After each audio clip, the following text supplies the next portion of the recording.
Hey, Andrew Keel here from Keel Team Real Estate Investments.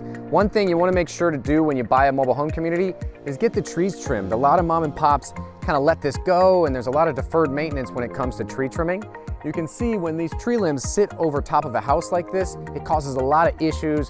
Animals can get on top of the roof and cause issues, and then the tree limbs themselves can cause damage. One thing you want to make sure of though is, how easy is it going to be for a tree trimmer to get in here? If they need to pull in and, use a boom lift to get up and trim the trees, are they going to be able to fit in between the homes?